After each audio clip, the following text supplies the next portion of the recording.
نے فیصلہ کرنا ہے کہ کیا ہم نے اسی طرح چلنا ہے، کیا ان چوروں کے بعد جو اپنے بچے تیار کر رہے ہیں اور بچوں نے زندگی میں 1 گھنٹہ کام نہیں کیا، وہ ان کا صرف کام، ان کو صرف ایک چیز آتی ہے، منی لانڈرنگ۔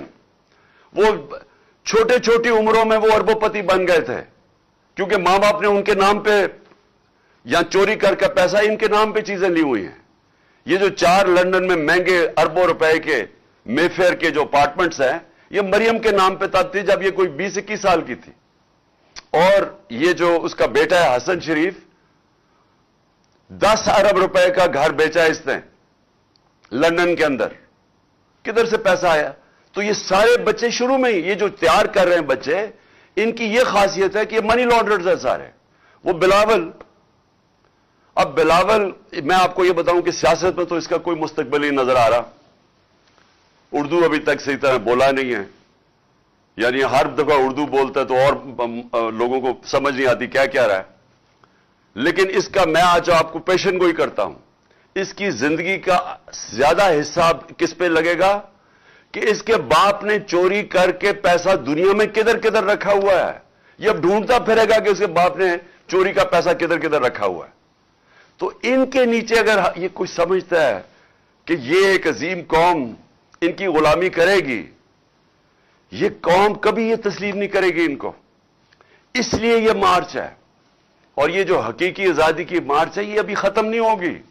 میں آخر میں بتاتا ہوں کہ ہم نے کس دن کیا کرنا ہے، لیکن میں یہ آپ کو بتا دوں کہ یہ مارچ، یہ جب تک ہم اس ملک کو حقیقی طور پہ آزاد نہیں کرتے، ہم نہیں رکیں گے۔ آپ تو حقیقی آزادی کی میں ساری قوم کو یاد کرا دوں، 2 اس کے ستون ہیں جس کے اوپر حقیقی طور پہ قوم آزاد ہوتی ہے۔ سب سے پہلا، قوم کے فیصلے قوم میں ہوں، کسی اور قوم کی غلامی نہ کرے۔ ہم کسی سپر پاور کی غلامی نہ کریں۔ لا الہ الا اللہ اس نعرے کے اوپر بنا تھا پاکستان۔ لا الہ الا اللہ ایک دعویٰ ہے کہ میں آزاد ہوں، میں صرف ایک اللہ کے سامنے جھکتا ہوں، باقی میں آزاد ہوں۔ ایک خودداری کا یہ دعویٰ ہے، ایک قومی غیرت کا دعویٰ ہے۔ یہ نہیں ہوتا کہ وہاں جا کے دنیا کے باہر چکر مارو اور ہاتھ پھیلا کے کہو کہ میں مانگنے تو نہیں آیا، میں مجبور ہوں۔ اس لیے تو یہ نہیں ملک بنا تھا۔